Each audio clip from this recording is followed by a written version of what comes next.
Good afternoon, everyone. Charles Moscowitz here. Thanks for joining me. And my guest is Brian Camenker from Mass Resistance. Brian, thanks for joining me today. Well, good to be here, Charles. Brian, you're welcome. First of all, I want to talk a little bit. I want to introduce my audience here to Mass Resistance and who you guys are, what you do. Oh, okay. Well, we've been around for about 25 years, started in Massachusetts, and now we're across the country and worldwide, basically a pro-family activist group. Um, Most pro-family groups aren't really activists. They write a lot of stuff. They inform people, but most of them aren't out in the streets actually fighting or things like that.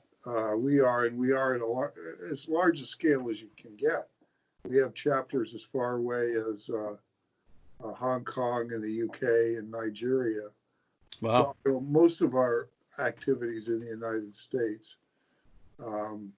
As I said, we started out in Massachusetts, but we're huge in places like California and Texas right now. So we do a lot of stuff. And it sounds like you're connecting with other like-minded groups around the country, and there's a lot of direct action in terms of what you've done here, which is looking at state laws, legislation, challenging it, publicizing it, bringing it up as a way of exposing it. And in your case, it's issues of pro-family, it's traditional family. And I think that just by simply doing that to the degree that we can do it, and of course, I'm limited here at YouTube because YouTube will take me off the air if I even mention about a tenth of the stuff that you guys do. And it's just the way it is. I mean, there are certain subjects that are not really allowed on YouTube now, and you guys are into several of them right off the bat. But yet you seem to be doing a very good end run around that in terms of connecting with people and structures and working with them and sort of coordinating statewide and even nationally. So, I admire what you're doing for that reason, Brian. Thank you. Thanks. Yeah. And, we put all our videos on BitChute now. We don't even use YouTube. Right. Right. Well, that's a lot of people. BitChute is, they seem they're going to overtake YouTube, I think, in a couple of years because YouTube, I don't want to go too far into this, but I don't think I'm going too far off the reservation to point out how censorious they've become. And I'm probably going to start to put stuff up on BitChute also. And I have to back up my videos. I do a lot of archiving them. I have about 4 or 5 different sites that carry them because I don't know, with YouTube, it's today, gone tomorrow. I mean, I'll wake up tomorrow and find the whole thing's been pulled down. So, Yeah. that's where we are. Especially the thing has gotten particularly ugly and particularly virulent since the election of Donald Trump. So much so that I've literally had to change my identity for reasons that I don't want to get into right now. But let me go into, I think, what you guys just posted, which is a really interesting article that pertains to Massachusetts, but obviously could be applied to most of the other states. And that is, did the Massachusetts governor have actual legal power to shut down society over COVID-19? Now, you say the answer seems to be no, and you did some good research here with regard to the history of this and how it came about, that all of a sudden the governor could wave his hand and you can have serious fines if you go out in public without a mask, or you could tell businesses that they're not allowed to open at all. And if they are allowed to open, they have to engage in a lot of, activities that make it very difficult to function. Now, bringing this up, I am in no way suggesting that we don't have a serious disease going on here. We do.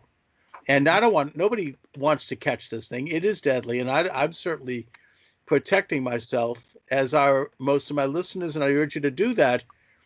But do we need the government to come in and the state to come in with laws that do that?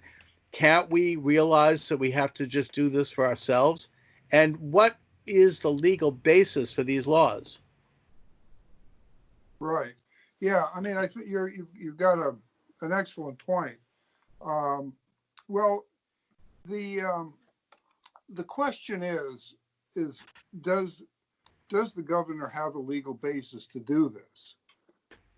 I mean, there's all kinds of people we're finding, sadly, that are on the side of the governor just being able to arbitrarily, with nothing, come in as if he were the king or something, and and just make dictums and laws and order people around and order the entire society around because there is a, an emergency.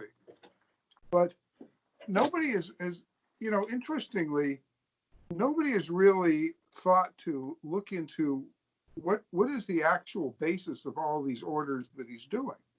You know, if you look at his executive orders, he lists a couple of things. He lists the this particular act of 1950, and this other act is the basis of him being able to go and do all of this stuff.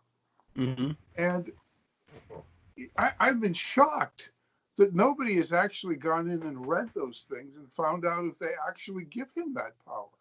I mean, taking aside the whole idea, is it constitutional or not?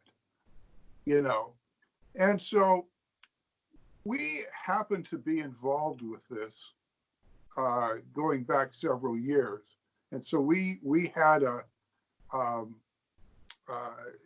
we sort of have some background here. It's a very interesting story. Um, the story of Charlie Baker's powers on this, Charlie Baker being the Rhino, Massachusetts governor, Mm-hmm. goes back to August 25th of 1949, when the Soviet Union detonated its first atomic bomb. Right. And it's the world, the United States panicked. They were very, very upset. And within months, states started to pass laws about reacting if there was an attack by the Soviet Union on the United States. And people were anticipating that the Russians were actually going to come and attack the United States. And so one of those laws was this Act of 1950 in Massachusetts that basically lays out if there's an enemy attack and what have you, the governor has certain powers to, redirect businesses and do this and do that, and, coordinate with the Army and the Navy and do some other things. And they added some things to the law of other kinds of disruptions that might, that might be related to that, such as riots or even that might not be, destructive kinds of acts such as famine or something like that, where the governor could do these things. And the kinds of things that the powers that they gave the governor to do are clearly, many of them, unconstitutional. But what it doesn't do is it doesn't cover anything medical or pandemics or any kind of a medical emergency. It doesn't Mm-hmm. cover it. And the proof of that goes, fast forward to 2009. In 2009, there was this big fear by much of the medical community that the H1N1 swine flu was going to, sweep across the United States and affect Massachusetts horribly. And so the Department of Public Health and the legislators realized that this 1950 bill did not cover that. Mm-hmm. And so they wrote a law that would expand that, the laws to cover it. And in the bill, they referenced the 1950 law, you know, basically admitting that it didn't cover this stuff. Right. And so it laid out this whole list of other powers that the governor would have if there was a pandemic. And we at the time were we sort of caught wind of that, and it was horrible. I mean, it gave the governor just these. I mean, they could go into Oh, it's houses, incredible. they could force people to be vaccinated. They could do all kinds of incredibly extra constitutional stuff. So our group, Mass Resistance, railed against it. We got people to fight it and what have you. And it sailed through the legislature anyway. But what happened was we were able to make enough noise that the House passed a slightly different version than the Senate. And so they sent it to a conference committee I think it was October or November of 2009 to iron out the differences and then pass it. And then it was a 6-member conference committee, and we railed. We got people all over the state to lobby very, very hard against this bill and these 6 members and everything. And miraculously, the thing languished. And the session ended on the 31st of December, and it never got passed. And that was very unusual, because usually when a bill goes to conference committee, it's like a couple of days and they figure out the differences and they just blow it through. But that's not what happened. It never got passed, and no other bill ever got passed in the intervening years. And so when the governor decided to use his powers, he had to fall back on the original 1950 bill. And this other bill, Chapter 17, Section 2A, which is a very weak bill, which basically allows the Department of Public Health to put in certain procedures in the way they do things. But it does. And so what we're saying here is that the powers that the governor is using are basically non-existent. He's just basically, claiming to use powers from these acts that the legislature admitted 11 years ago he didn't have. And incredible. First of all, the act was written. The original act, the one that did pass, was written in a way that had such vague language that I suppose you could justify it. It's almost written like a UN charter. It has all this kind of double talk. It has a lot of sophistries in it and a lot of the kind of wiggle language that one can then later on interpret in any way they want. But the bill that you stopped in your organization, Brian, it really had some very terrible things in it. And I think just exposing that to the public. I mean, it gave the government the power, under the guise of a so-called emergency, the power to enter and search houses, take property, detain people, prohibit assemblies of people, require vaccinations, penalties for non-compliance at $1,000 a day. I mean, this sounds like what they're doing in South Korea. Right. In South Korea, if you step off your lawn, you could end up with up to a $10,000 fine, and you could do up to a year in prison. I mean, it's so people praise South Korea. Look at how they stopped the pandemic. Well, fine, but that's not how we do it here. I mean, this is like, they stopped it by putting the state under something that easily would imitate communism at least, and but yet, it looks like, while you guys very heroically got the legislator to not pass this thing simply by exposing it to sunlight, nevertheless, they've gone ahead and they've used it anyway. I mean, seems to me, not that they're doing these things, but they've opened the door to it by using such an incredible degree of fiat power. And that, of course, in Massachusetts, we can only speak for our state. I think that other states vary. People are so willing to submit to this that you get a high degree of people who are either ambivalent about it or who simply think it's great and they accept it. Oh, And you don't find that in like Michigan or in some other states, but in that maybe that's a reflection of our having been kind of liberal controlled for so long. I don't know.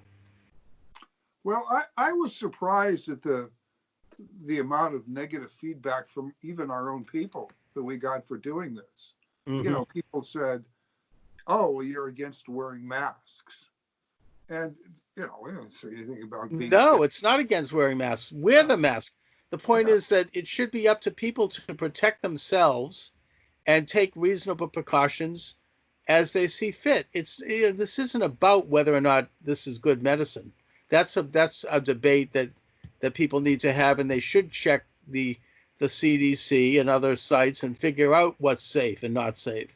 Has more to do with just this apparent power or this alleged need on the part of the government to come in and exercise these powers over people, which it could go toward a precedent that's right, very unpleasant. right. Well, the point that of course, that we were trying to make is beyond the obvious constitutional problems with what the government is doing. They don't even have their own. There's no legal basis to, to even doing what they're doing within their own laws.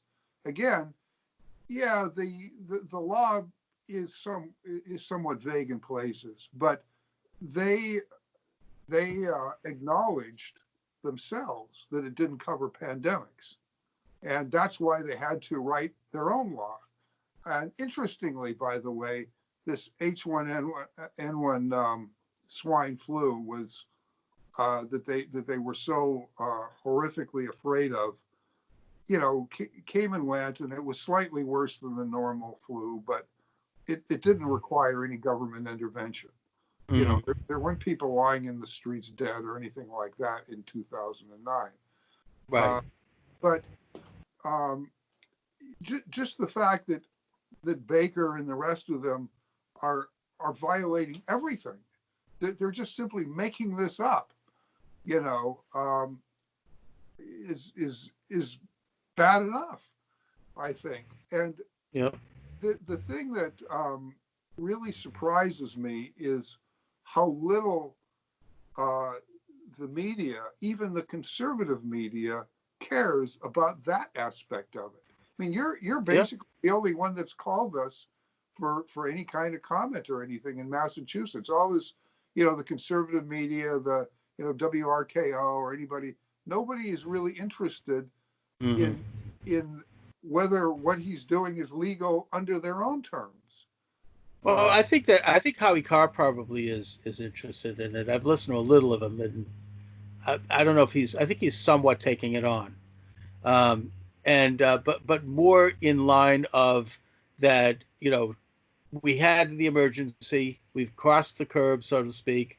Maybe for 2 weeks there could have been a serious shutdown. Even then, not necessarily with mandates, but with very strong suggestion. But even accepting that for 2 weeks, now they're talking about just prolonging this thing, and the cases are dropping a lot. I mean, I think it's like 30% in the state. I mean, and certainly nationally, and yet they seem to be drunk with the power that they've gained. I mean, there are some states, Oregon, they want to keep it going until the end of July, and they've only had they've had less than 100 cases. So, it seems like the liberal governors, the so-called blue state governors, are just, having a field day with this. I mean, they're just in terms of exercising this arbitrary power.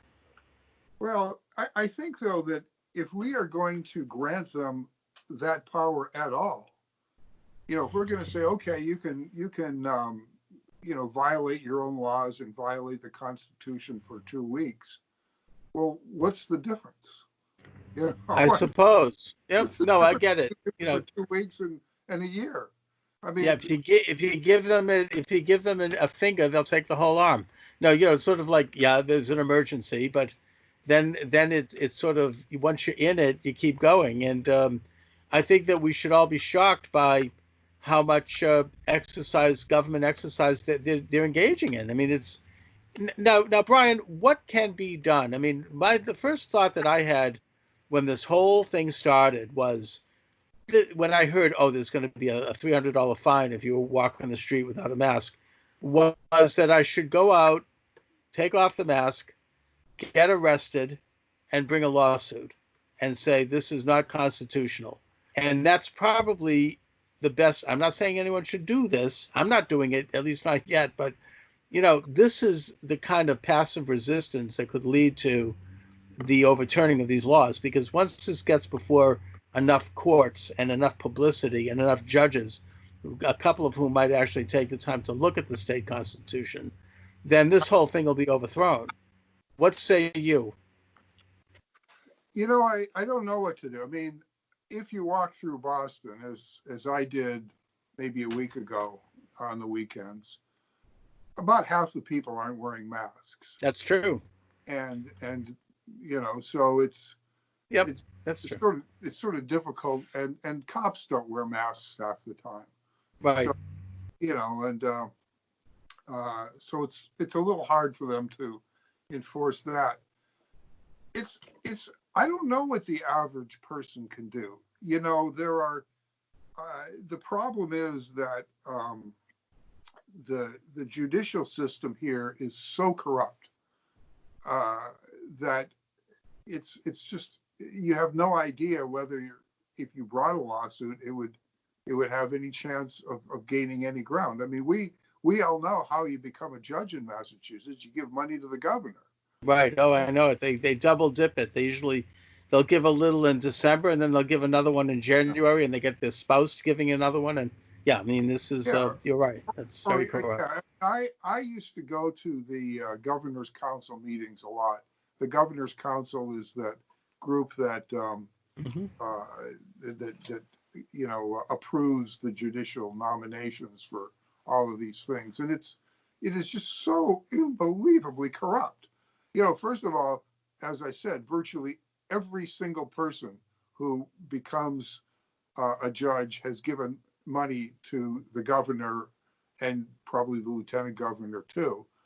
And just the whole process is corrupt. Everything about it is corrupt. And you have some of the worst people in the world as judges. These horrible liberals that aren't interested in fairness or anything. They're interested in the political agenda. I saw that up close for years, just watching the people that went through, the process of being confirmed. And we fought a few of them. We never were able to get any of them stopped. So with that knowledge, the average person really doesn't really have much traction in the legal system. And I don't know if anybody does. I honestly don't know what people can do. I mean, but it would be nice, if, as I said, our particular take on this being that constitutional issues aside, they're breaking even their own laws. Nobody except you seems interested in that aspect of it. I mean, Howie Carr hasn't. I mean, I like Howie Carr. I like the stuff he's done, but he hasn't picked up on that. Jeff Kuhn would never do that because we've been banned from WRKO because of some of our views, which are mainstream, and so he would never touch anything that we'd already uncovered. I don't see anybody, the Herald, the Globe, even looking at the acts of 1950 and what they really say, and that's a little shocking. Yes, it is. And also, I mean, even if you do get a case, like if you open your business and let people in, and the state does step forward and charge you, and I think they probably wouldn't because they know that what would happen. Even if you do get before the corrupt judge, if you're able to, you're going to get enough publicity. I mean, we had that case in Texas where that woman opened her hair salon, and she was put in jail for 7 days. That brought enough attention in that state that it caused change. So these sorts of actions can make a difference, and I suppose in a broader sense, it could actually shake up some of the corruption because it calls them out. It exposes Yeah. not only these laws, which are unconstitutional, but the corruption itself. So, it's something to consider. Yeah, the Texas case was sort of interesting Yeah. because our mass resistance Dallas um, chapter leader works for that woman Hmm. in her hairstylist thing, and so we were actually in the process of doing an interview with her. But the fascinating thing about that was the governor of Texas weighed in and said that the judge had been really bad for imposing this fine and punishment jail term on her. Yet it was the governor who made the edict that this was all illegal and that she could get those fines. And it was sort of like, okay, Governor Abbott, make up your mind. Are you going to put in these Orwellian things on people or not? And then Right, suddenly, right. when it Mhm. happens, he starts backtracking and blaming the judge for doing what he said to do. Um, anyway, Well, it just brought up the issue as a matter of public attention, and yeah. I think that it had an impact, nationally on this. So, Brian, where do you think it's all going at this point? I I think it's just going to, unfortunately, you know, there's not enough people who get it, and Hmm. we're finding that even in our own ranks. There's still enough people that say, oh, this is a horrible emergency. Forget the Constitution. You need to tell people to do this. That um, I think it's just going to get worse. Right. I I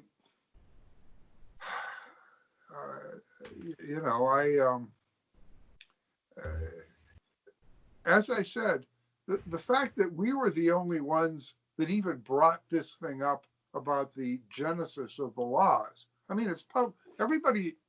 I mean, what happened happened. Hmm. We're not the only ones that know about it. It's just that the Herald and the Globe and everybody else didn't even think of looking into it. You know, Right. it's in black and white on every single one of the governor's you know edicts or whatever he calls them. But nobody actually went to read the law. And we find that, of course, all over the country when Right. there are Right. things. Nobody reads this stuff. And if people And aren't and there's interested in that, probably versions of this in most states, and it probably does go back to the Red Scare and duck and cover and all of that. That's sort of the beginning of it. yeah, Um, and there's the building of fallout shelters and in a way under the guise of a political emergency and people were expecting to have a nuclear bomb. oh yeah. uh, Under that kind of fear, people were willing to go along. Now, did you contact like the media in Boston about this? I mean, did you send this information to the Globe and the Herald and people there? Uh, we didn't send it to anybody that wasn't already on our email list, Hmm. and I think some of them are. But no, you know, I have a very jaded view of of all these reporters. Right. Having dealt with them for 25 years.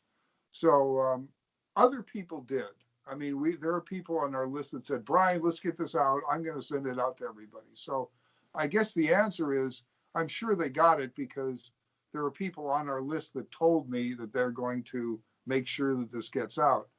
Um, but it shouldn't have had to wait for us to do it. Right. Um, Of anyway, course. now there's another aspect of this that I wanted to bring up, which we found during this 2009 thing, is that the thing that got these legislators to sort of hold back on this was not a rational discussion of the Constitution, but just basically people screaming at them. In other words, they don't care about the Constitution.